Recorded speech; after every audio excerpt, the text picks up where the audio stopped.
Going live now. Thank you.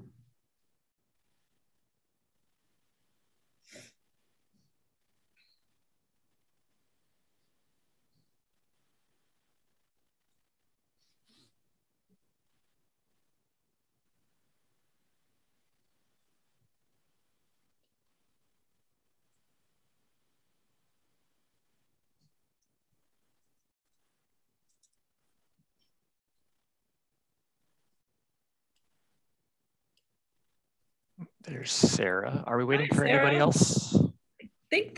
I think that's all we have tonight. Okay, nobody else on your side? Okay, great. See, I have 5:29. Are we okay starting a minute early technically? I think we actually have to wait till 5:30 technically. Okay. You know, that sounds silly, but that's fine. It'll be the longest minute waiting, looking at each other.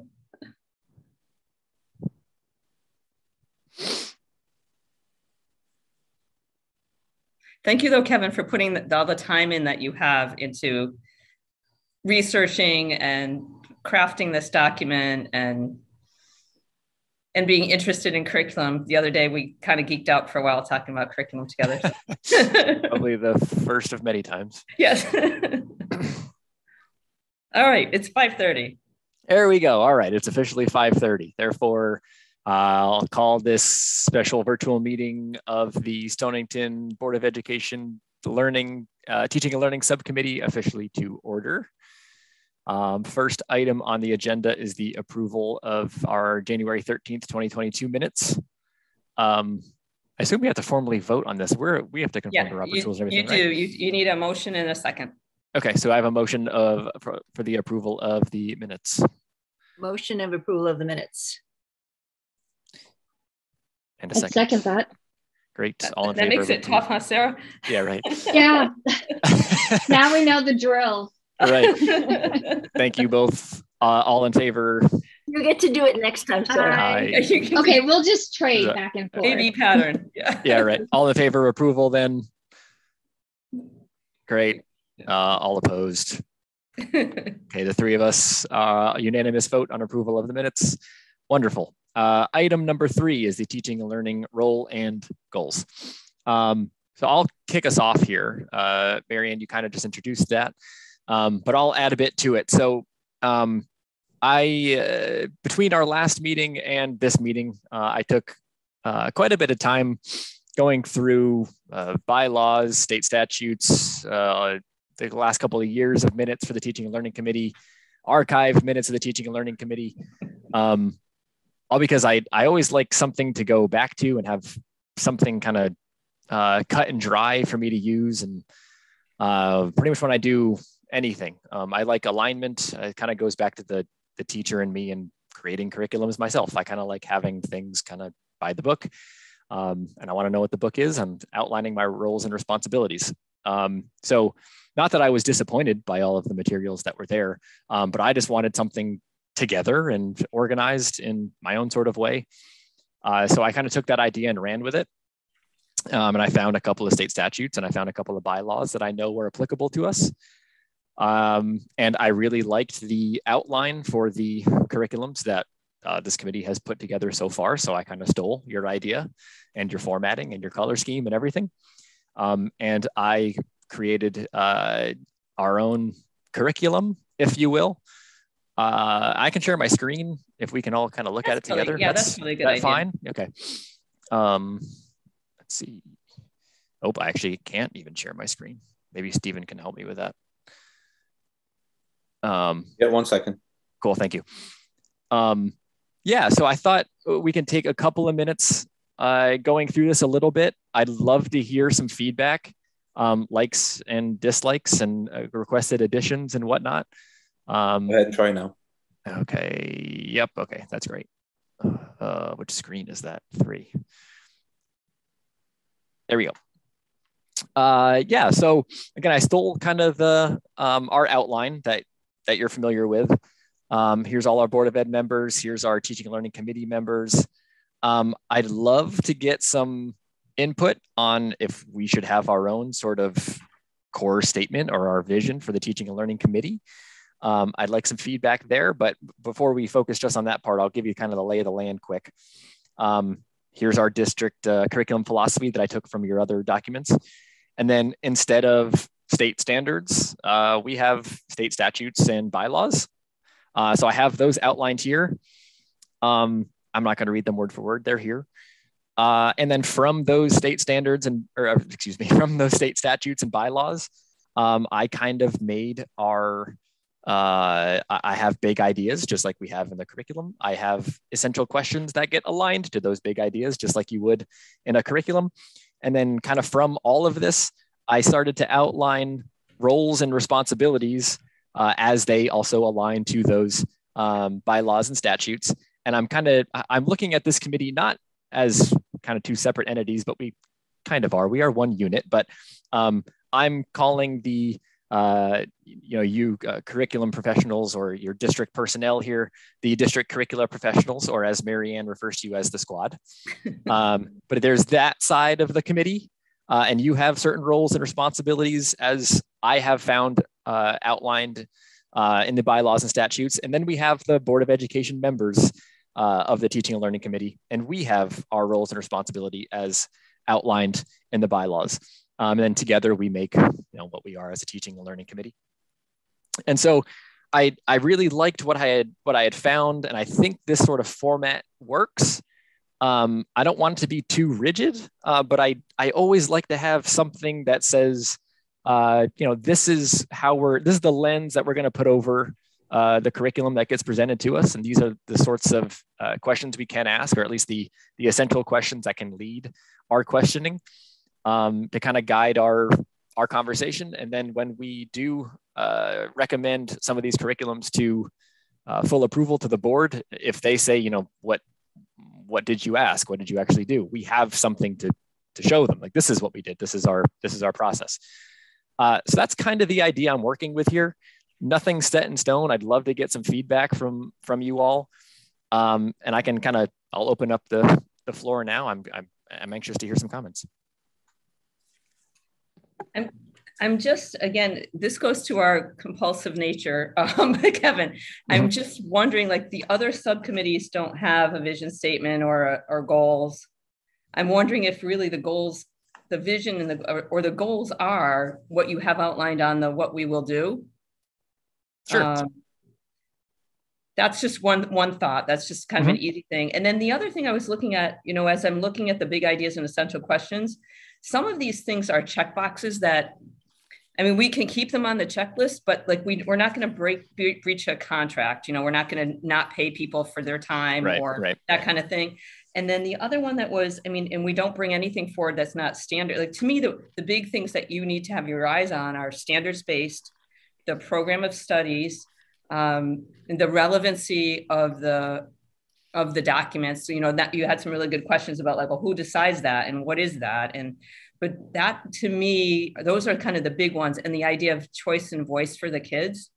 I like those ones. Some of the other ones are a little bit clunkier because that bylaw and it's still the most current CABE model, is made for all districts. So that whole idea of like mobility of the district population, we do have some mobility, more so at at West Vine than others, but that's also addressed more in an onboarding process for when the kiddos come in and the families are interviewed and the paperwork comes in and that kind of thing. So I think some of them are really good, easy, like common sense matches. And then the other ones, I'm not really sure how we address those in a curriculum document. Yeah, I agree with you. So I had that thought too, but then I was kind of playing with the other side of it of like, well, if I didn't put, number 4 and 7 there, it's missing. Yeah. Then it's missing. And then it might beg the question of like, well, why is that missing? So I thought it might've been better to be all inclusive there and then have the question instead of having to answer the question about why it's not there, I guess. But I totally agree with you. Yeah. Most of those, like for number 4, I guess it is going to be like, there's not really much conversation probably that's going to be built around that. And I'm sure you're not going to violate any of the contracts. So like even number 7, there is probably just like a checkbox. But yeah, I was kind of playing with that and like, well, I can't delete it, I think, because then that might just beg the question as to, oh, you skipped one. Where is it? What happened? Right. But I totally agree. Yeah. So curriculum types. Oh, So sorry. On our document, sometimes we have one big idea and 3 essential questions, or 3 big ideas and 2 essential questions. They don't always match up. And looking at this, I really like questions 1, 2, and 3. I think hopefully we'll speak to those every time we present a curriculum document. And even number 4, I think number 4, hopefully a document that we're presenting to you does align with our philosophy. So, maybe we just have essential questions 1 through 4 or 1 through 3, and not needing a 5, 6, or 7. I sort of want to talk about number 6. What exactly was that? I like the idea of understanding where, if I'm right in interpreting that, where curriculum has evolved from. So, well, why doesn't somebody explain to me what reduction of duplication of effort? I think, Heidi, if you think back to your teaching days, at least when I think back to my teaching days, and I was a science teacher, there was always the argument about, but that's my lab, or that's my unit, or we did that in 7th grade. And so it's to prevent repeating of assessments or activities, and also make sure that, I'll give you another example, because I know you're fond of the arts. When we added the music encore of guitar at the middle school level, it was enormously popular. And the middle school kids never had that opportunity before. So Guitar 1 at the high school has to change, because now, so it's those kinds of things that is referring to, which really happens again. We have our lens on that. The content people have their lenses on that. So that's why we have vertical team meetings, to have those discussions. But I would be interested in asking questions like that. Like, okay, so when did you start? Close reading didn't just start in 7th grade, although you seem to be talking about it. So when does that begin? I think that wouldn't be a duplication of effort. That you're thinking of, that's more of a spiraling of the curriculum. That's right. Right. That's different. I think this is to show efficiencies in the curriculum rather than repetition. That's what that piece is contemplating. So that we're not repeating things, because instructional time is so dear to begin with. We don't want to be teaching the same thing in 2 different grade levels when the children already know that or have already covered that. Yeah, I think that's what I was trying to say my question might be about. I don't know how you might just, we look at something, we say what led up to where you are now in this grade, and what was last year to I think you're talking about something different than number 6. I think you're talking about, how does this fit into the program of study in a continuum from K to 12. I think that's what you're after, is how does the curriculum spiral up the grades, which we kind of usually tell you that anyways, especially when we're highlighting a significant task, like where does this fit in? What comes before it in grade 6? What comes after it in grade 8? I think that's what you're after, not, are we teaching genetics, the same genetics unit in grade 8 as we are in grade 9? Yeah, and to that end, so when I saw number 6 here, I interpreted that as, because again, you got to take a big idea and make an essential question out of it. So I interpreted this as, well, okay, what can we ask to this end? And this is what I came up with. I could be totally wrong here, but again, my assumption is that this should have been developed with this in mind. Like, that's my assumption. Therefore, if the curriculum that you're looking at aligns to this, the philosophy, then it must fit this. That was my assumption. Does that make sense? Any curriculum folks want to chime in? I mean, the guitar thing is the most recent one that I can think of redundancy. That's the first thing that I thought of, aside from my own teaching experience. I don't know, Jen or Kristen, if you've seen anything. Yeah, I'm just looking over the philosophy, and I know we did talk about that. And we usually use the term spiraling, which isn't in the philosophy statement, but I'm looking under content when it says coherent. Yeah. Right. Kind of synonym there for spiraling. Right. And then is there a better way to interpret this in the form of an essential question?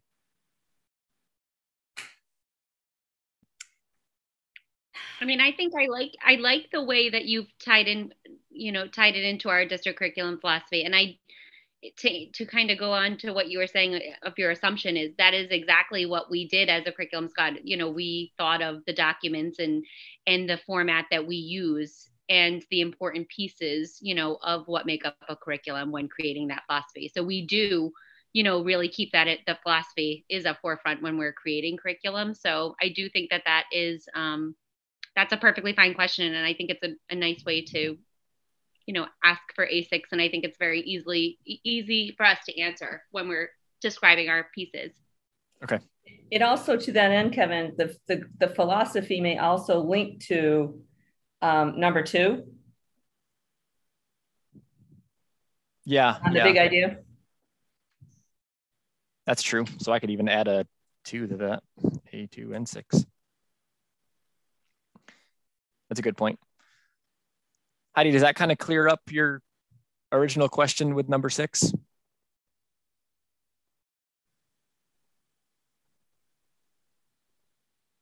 Oh, did we lose you? I'm not quite sure what the question would be or what the lens would be as I'm looking at a curriculum.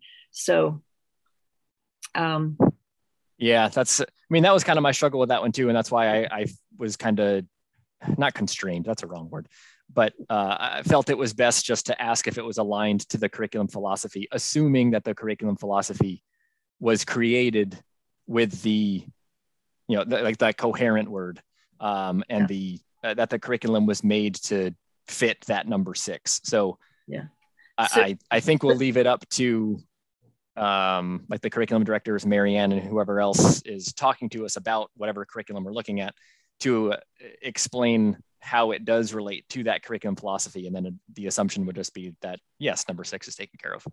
Yeah. So that would be good if it was part of the explanation. That would be good. Yeah. Just to ask the question.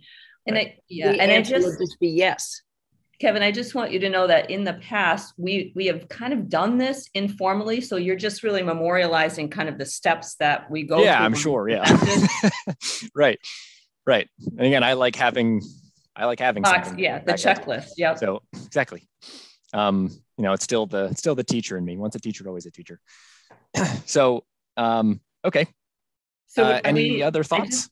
I just want to make sure that I'm on the same page as everybody. So are we talking about just keeping, are you comfortable with just landing on the big ideas that make the most sense and eliminating some of those? Because I want to take the minutes, Kevin. So I want to make sure I get this right. I got you. I'm on the side of leaving them in there. And then just when we're having the conversation, it's kind of assumed that it does become, there's not much conversation that some of those big ideas and essential questions are going to elicit. Should we maybe put a note then at the bottom of make some notation that, I'm just thinking if different people are in these seats eventually, some notation that, well, like I'm looking at number 5, and if that has to do with the negotiated agreements, that's always going to be like Marianne said, it's always going to be like a check. So maybe just a little bit, like maybe just a note right next to either number 7 or right next if you want to leave number 5, or if you took out number 5 and just put a little note next to number 7 or something, you know what I mean? Just because maybe we bold the really big ideas that we're going to speak to and leave the other ones just in a different. Yeah, I was going to say maybe like either bolding them like that or putting a little asterisk next to the ones we might not have an EQ for. Right. And then that makes sense. I can put a little note at the bottom like these are assumed. Okay, I like that. You could even say that they've been taken care of before coming to this juncture or something like that, like as part of the curriculum process. Right. Number 7 and let's see, is it really just number 7? I think it's number 4. Oh yeah, the mobility one. Yeah, that was a confusing one. That is really weird. So number 4 and 7. So, even avoidance of discrimination, the avoidance of discrimination, is that speaking to like our DEI efforts? I'm looking at that thinking, yes, it's about equity. Yeah, but we kind of always look at that in the curriculum, right? Then DEI. I think so too. I think so too. It's just the wording is so clunky in the bylaw. Yeah, we didn't have the DEI at that time, maybe, so that's why that's there. It's much more inclusive now. No, that actually just comes from the bylaws, the model bylaw, Heidi. Right, I know. But maybe on the where was it? What does mobility of district population mean? I'm just children moving in and moving out. So for instance, we have more mobility at West Vine Street School than we do at Dean's Mill School. So more kids registering and then coming to school and then moving away and sometimes coming back and that kind of thing. So we want the curriculum to be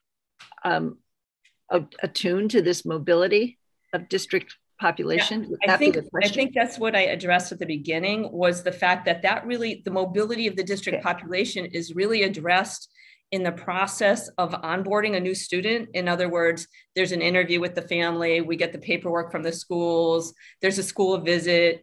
Our coaches, we get the RTI, the intervention history of the child, so that if it looks like the child's been getting tier 2 or tier 3 services, that interventionist will call the school and say, hey, what was working? That kind of, so it's not really it's more of an instructional piece rather than a curriculum piece.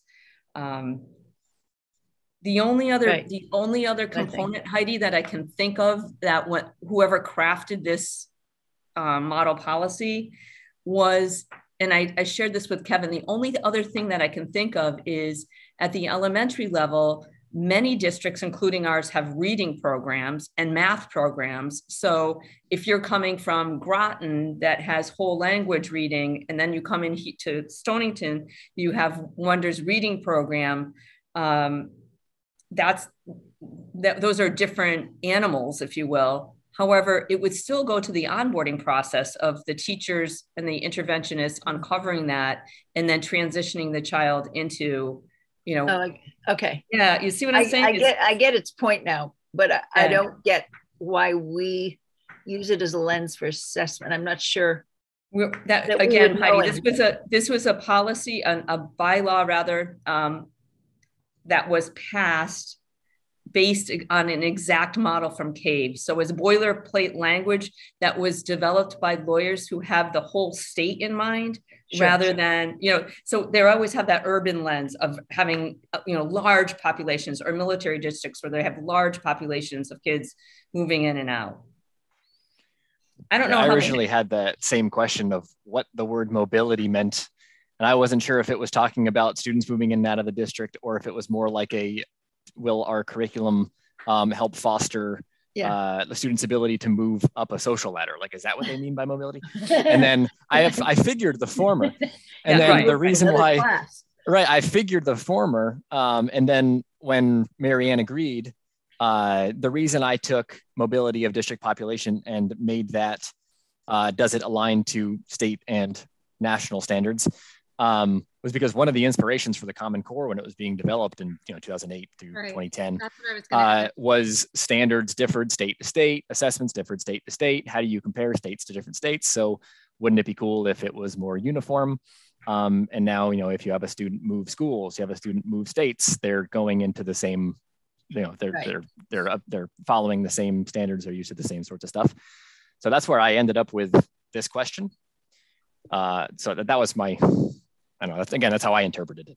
Which still will be an asterisk because we're not going to bring you anything that's not standards based. So. I would hope. Right, exactly. Yeah. Okay. And then I have this as a question mark still, because the board is still, we still have to go through our goals. But in conversations with Marianne, we think it's a good idea to have a board goal here and then eventually have an essential question that's aligned to that goal. Yeah. Again, we like that coherence and going back to something and having everything to be nice and aligned. But until I have that, that's just going to be the other thing just to plant in your brains while you're thinking of it is, under the law, you're supposed to have, not only are you supposed to have board goals established every year, but you're also required now to have one social emotional learning goal. And I'm just throwing it out there so that when you're formulating your goals, you can think a little bit about that and like what one, and you might even have two that you want to plop in here, because it's typically at least one academic goal, one social emotional goal, and then it can be, the third goal can be whatever, communication, PR, whatever, it can be whatever. But so just thinking, because we typically default on what we can measure. You'll like that, Kevin. And that's the reading and the math, right? I mean, and we know that math is really what we need to work on right now. So I'm just planting that out there as some fodder for your future work. Yeah, the board is now working on the vision, and in the vision is very much the social emotional. So that will evolve into a goal, but this is very slow evolution. Yes, yes. But that ties in with our district philosophy, Heidi, of evolve or die. Oh dear, I hope we are not becoming extinct. No, that's what we wanted. We wanted to use a word that wasn't often used in other curriculum documents. They tend to be like refrigerator magnet kinds of documents.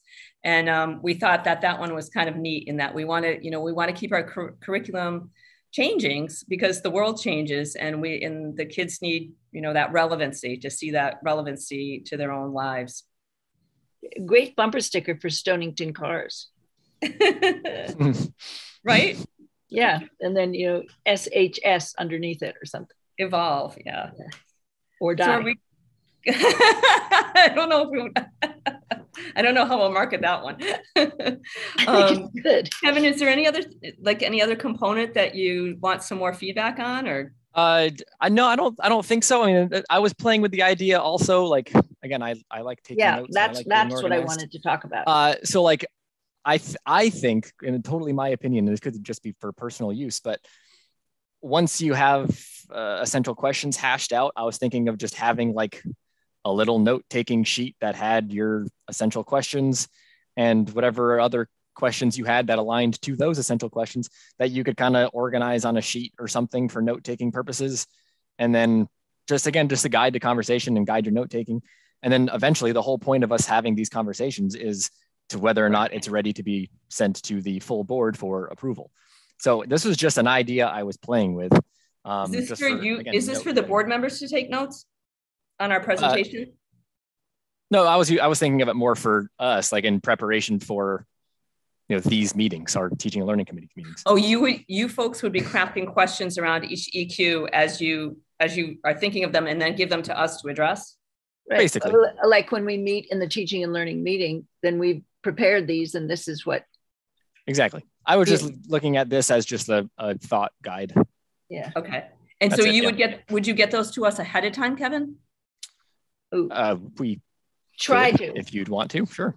Well, I'm just thinking, if we know that we're going to be addressing these questions anyways, like that's going to be easy for us to prepare, right? Sure.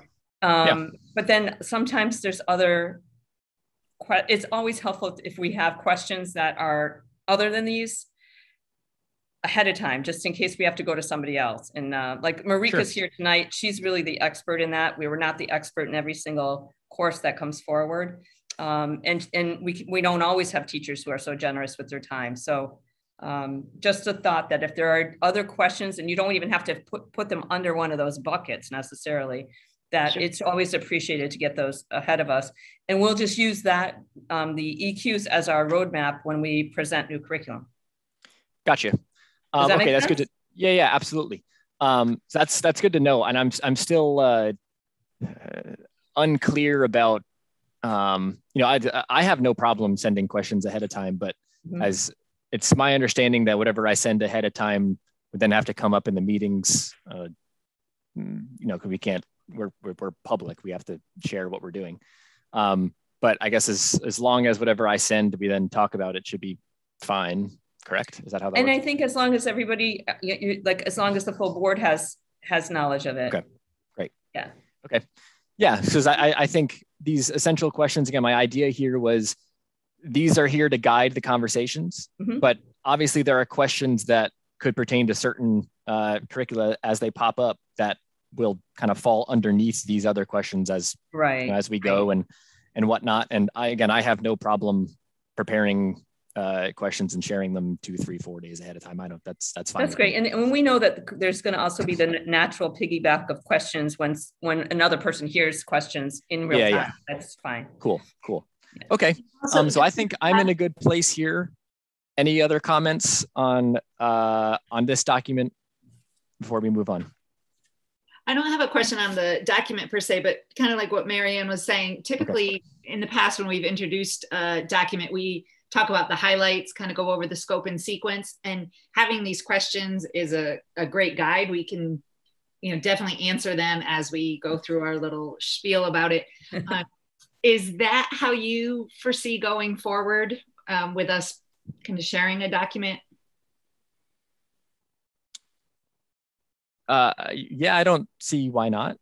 Okay. I think I'm not sure if we got all the way through a little overview of like the ELA curriculum last time. I remember Marika went through a little bit, but maybe we should revisit that again when we get to that line item. But I appreciate that. And I think that's a fine idea. And that may, having the questions in advance, that having us explain the document and answer these questions, it may answer some of the questions that you would come up with. Naturally, yeah. Right. Yeah, I got you. Sure. I think it keeps it at a higher level discussion too, Kevin, rather than, how many kids take the class or whatever. I think it'll keep it at a higher level of hitting those like points of relevancy, the standards, all of that. So I appreciate it. Awesome. Okay. Well, then if there are no more comments on this, I have a couple of pieces of homework to do on it. I think I have a couple of notes for myself. And then maybe we can just have a quick agenda item next time just to review the quick changes, and then we can approve it for use if you want. I think we're good on that line item then. We'll move on to, actually I can stop sharing my screen now here. All right, where's my agenda? There it is.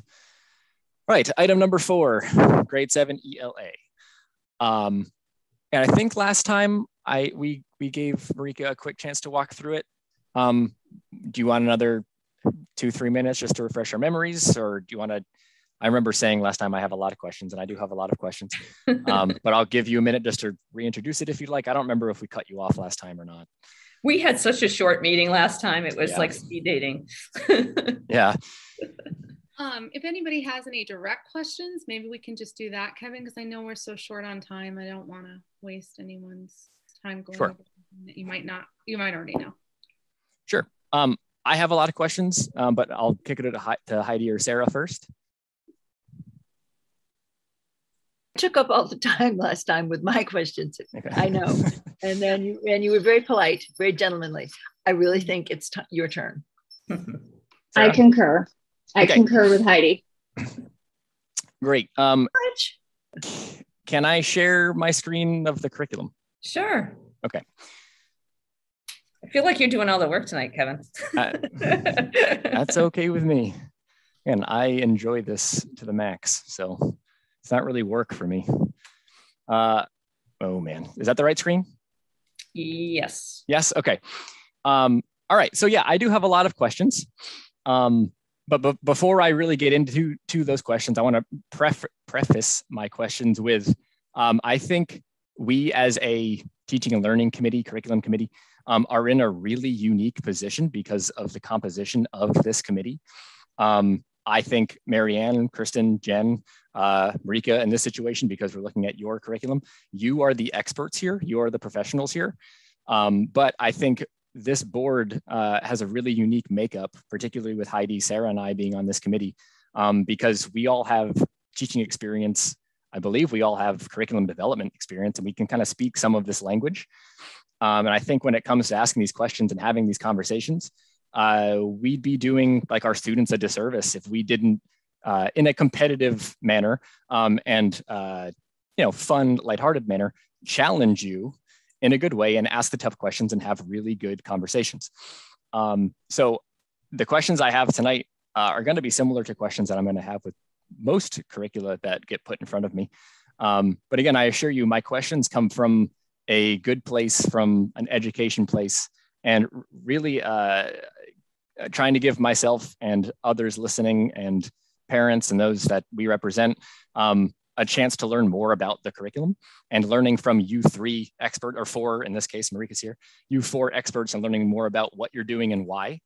And it's really nothing more than that. That's where my questions are coming from. It's from a place of wanting to learn from you folks. So with that, I have a lot of questions.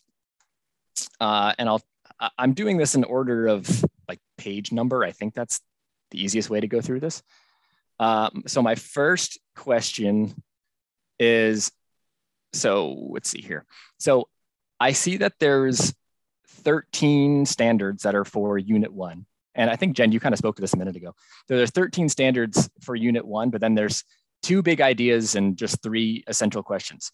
I guess my question is, when we get, like we have to go through like an accreditation process, do they get down to the nitty gritty of trying to find out how you're meeting standards and which standards you're actually teaching within your curriculum? And I think my question, it really is, like, your big ideas, it's not immediately obvious. And again, I'm very picky. It's not immediately obvious which big ideas here are inspired from which standards. And I was wondering if it would make sense to be explicit about that. Does that make sense? I understand what you're asking. It would make more sense to me to look at the assessments aligned, the instruction and the assessments than the big ideas. And I say that because, Kevin, these big ideas and essential questions are recursive. And so you may see this big idea in grade 12, or you might see something very, like, first impressions often change. You might actually see that in grade 4, and you might see it again in grade 12. Mm-hmm. So to me, the proof in the pudding is usually in the evidence of student understanding. But and you're talking about like Marika, Marika, do you want to speak to that? I mean, and I think another point, just to, I'm unmuted, right? Yeah. Okay. Nope, another point to make about this. Well, first of all, it's not my curriculum. So we had 2 7th grade teachers work with us. We were a full committee, and we spent over a year developing it. So I just wanted to point that out. But the other thing that we need to keep in mind, Kevin, when we're writing these, is the teacher standpoint. So we're writing these from multiple views, right? We're writing them from us as curriculum geeks that really want to dig in and do that. But we also have to make it apparent for teachers so that it's user friendly. And we've had curriculums in the past that were 4 million standards and all these, big ideas, and teachers just weren't using them. So we really are trying to streamline and take those standards and then look at the bigger point and make umbrella statements. Does that answer that question? Sure. Yeah, I think that makes sense.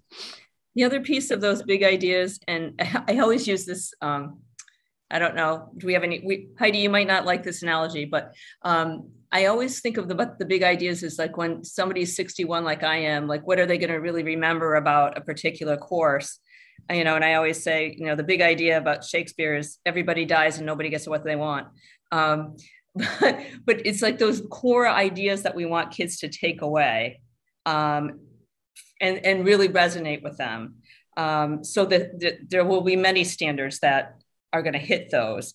We also like to have the teachers kind of use those as really use the essential questions, not just have them on the Christmas tree like ornaments hanging out there, but use them in instruction to have the kids understand that how they address those essential questions does change over the course of the instructional unit. So, right. I'm going to piggyback on that too. Marika said umbrella, and we often try and only have 1 or 2 big ideas that the teacher often posts on the board. So it's used throughout the unit. And then the essential questions, I always tell the teachers, it's almost more of a philosophical point. It's not something you can answer just by doing one activity. It takes place throughout the unit. If we had an essential question or a big idea for every standard, the teacher would be constantly changing those, and it get muddled in a way. I kind of like, if you take a look at the essential questions, we have the conceptual question for the unit, and then the reading and writing. We could do that, like the first big idea, that's the reading and writing as well. I think though, matching it up with a number, someone used the word muddled. I think it may end up being too muddled. And these standards too, you'll notice, I think the darker ones, and then the darker ones are the priority standards. The lighter ones are supporting, and these do often, we'll see them again throughout the document. Just because the standards in Unit 1 doesn't mean it's going to disappear. The students keep working on it. Gotcha. I just wasn't sure if you would face any question, from like an accreditation situation or anything like that, where someone might say, all right, you have this in your curriculum here. Where does it show up? In the NEASC visits that I have done, and when I got hired in Stonington, the NEASC visit the accreditation for the high school had just been completed. So I wasn't here for that. First of all, they're usually happy you have curriculum and that it's standards-based. I mean, dead serious. And so I haven't experienced them delving to that depth of detail. Just to be transparent, Kevin, when we developed this model, we really developed it with the teacher in mind, as telling them what the guarantee, having them help us, what are the guaranteed experiences all kids are going to have in this particular course.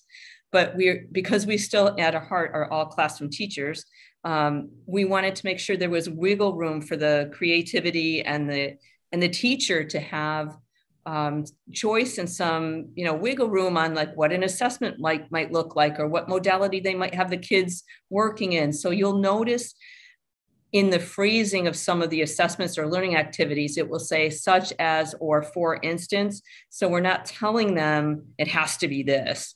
We're giving them examples of what that might look like, because that's really important. I mean, I wouldn't want to be a classroom teacher that's getting that African American, Black, Puerto Rican, Latino history curriculum that is really like day by day. It's like a cookbook. I would find that really difficult to deliver content that way. And so that's why the language is written and is delivered in that fashion. Gotcha. Okay. I think that's a sufficient answer to that question. Thank you, everyone who contributed to that one. My next question is really to my essential question 1 and essential question 2 from my assessment. And it has to do with, make sure my notes line up correctly. Significant task 2. Yeah, here. Okay. So Unit 1, significant task 2. We have a list of books that get shared with the students. My question does not at all concern the content of the books. My question concerns the purpose of the list. Why is there a list of books? Who wants to handle that one? I'll be happy to take it if you don't want to, Marika. Are you asking why there's a list of books that are offered to the kids versus, I'm sorry, I don't fully understand what you're asking. So like when I'm looking at significant task 2, it looks like they pick a book, they can read it in class, or they get, they're reading it on their own time at home, whatever it is. But the purpose of significant task 2 is then they're really answering the question about first impressions and how the main character might change throughout the book. That's a great question and a good discussion. I guess my question is, why can't they pick any book around their grade level that this has a protagonist? Okay. Why does it have to be a list? I understand where you're coming from. Because we want to make sure that we can have deeper conversations with kids around them. And as teachers, we wouldn't have read every single book that would be out there. So we went and vetted over 40 books when we were making this list, the group of us, and picked books that we really felt were the highest level for kids, that met them at different reading levels, but that was all pertaining to the essential question that we have for the unit. It also, I think, and correct me if I'm wrong, Marika, but it also gives us an opportunity, Kevin, to make sure that we have our DEI commitment represented in books. So different authors, different races, different religions, different genders, to have a balance in those selections. So it's that healthy tension between giving student some autonomy and choice, but also making sure that they have exposure to a range of literature. Right.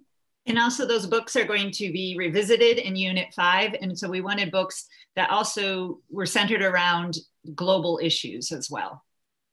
And one other thing I would add to that is by having a specific amount of books, the kids get to actually have book chats and book conversations around the same book. So there might be 3 kids reading the same title and they're meeting and having conversations and clarifying questions with one another regarding that title throughout the unit. Okay.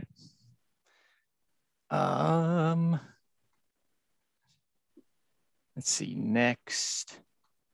Page 8 here. So after each unit, you have a teach the standards and a bunch of mini lessons from a couple of books. 2-part question.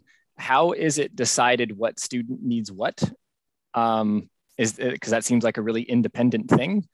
And then if it is an independent thing, how are the teachers doing these mini lessons to independent students?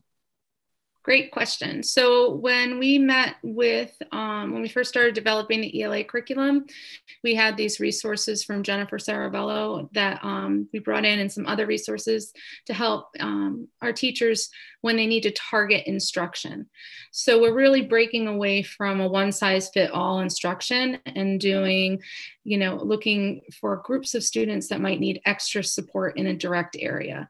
So one of the hardest things that can be happening as a classroom teacher is, oh my gosh, these kids need help in summarizing. Now I have to go find these resources. So I took that on and took a bed of resources that I know are very effective, and through research and different, the Jennifer Sarabello books are just amazing. And all of our teachers have copies of those books. I made sure, and Marianne helped us make sure that every teacher had a copy of both of those books as resources. When it's getting done is most likely during our extended learning time with their ELA teacher. Could be happening in the classroom during their normal instruction, but most likely that extra 45 minutes at the middle school that we have where they're meeting with their ELA teacher. Gotcha. And how is it decided?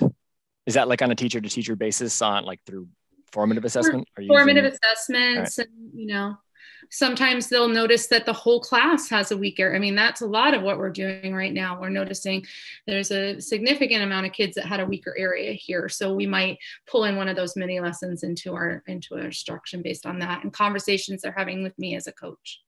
Gotcha. Okay.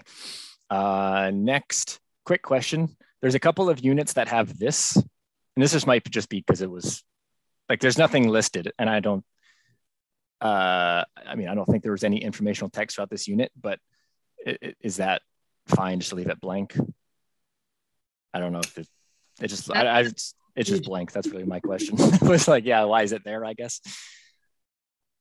I think we have it there in all of the units. There's the literature and then informational text, and a quick glance at this, a teacher can say, okay, yep, I have some literature. There's no informational text in this unit.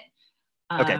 I'm trying to think if there's any that have informational texts and not literature, possibly. But the other thing I would say, Kevin, too, is these are brand new curriculums. So as we get going, we might find some informational text. And since we have an evolving curriculum, that's what's amazing about what we do here in Stonington. So we might meet as a group and say, oh, let's add this to our curriculum document. Gotcha. Okay, noted. Behind the scenes, Kevin, there are these working documents, if you will. So we have the pretty documents that the board blesses up online once they're approved, but we keep a working copy so that if there's a unit that's like a crash and burn or a lesson or something, so that the teachers in real time can go in there and say, hey, I found this resource or whatever. So we want them to use it. And that's a really good way for us to, make sure that they are using it, to tell them that they own it, that there are things that, and we want them to take a look at. If it becomes a significant change, or they don't like the order of something, we'll bring it back to you folks and have another go at it. Gotcha. Okay, then I have a couple of questions that are kind of all the same. So there's a lot of parts through here. And Marianne, you kind of answered this for me a couple minutes ago, but I'd like to talk about it again briefly. But like this task here, there's students can read this poem. Then this part you're reading this book. This part you're looking at like this poem. Another part you're watching like this video. Can you talk a little bit about the extent of autonomy that teachers have to say, you know what, I don't want to do that book. I want to do a different book. Or, you know what, I don't like that poem. I want to do a different poem. Can you talk about that a bit? Are they restricted to what you have listed here? Or do teachers have the freedom to bring in other resources, other lessons, as long as they're meeting the big ideas and standards that you got here? Can take that one. So in this particular unit, we do have an anchor text. So the promise of change is an anchor text that every student is going to read. In that first task where there was a poem, it should say, let's see. We have such as, I think. Yep. Such as mother to son. So there is a resource, but there is autonomy for the teacher to choose their own. With the significant tasks, this is supposed to represent about 60% of the unit. The other 40%, the student or the teacher can choose what fits the student's needs. They have their own expertise on different topics, or they have a resource they like to use. What this has is when a teacher reads a close reading of a poem, they don't have to use this particular poem, but they should be doing an activity that accomplishes the same goal. And in this case, they're writing a CER. And then when you scroll down to where the texts are, where the promise of change, it should say anchor text. So anchor text means that is an expectation that every 7th grade student will read that during Unit 2. The other ones are suggested. Okay, so it's kind of a mixture of this material you're going to use versus other things teachers can kind of do what they want, as long as they're obviously still meeting the other things. Okay, gotcha. And we make sure that there's content area experts that are helping write this, so that they have a voice from the ground level on selecting what is in this document too, Kevin. So that's important to know. Gotcha.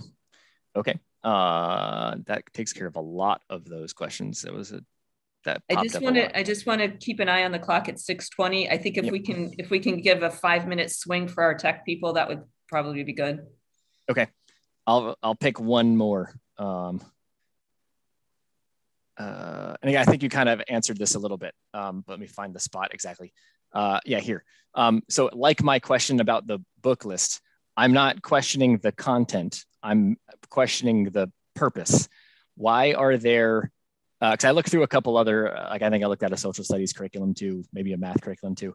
And I didn't see anything for SEL in those curriculums. I didn't see social justice standards in any of those other ones. Why are those standards in an English curriculum and not others? Or why are these standards in the English curriculum at all? Do you want to answer that, Marianne, or I can? Sure. These are, and you can embroider after I take a crack at it.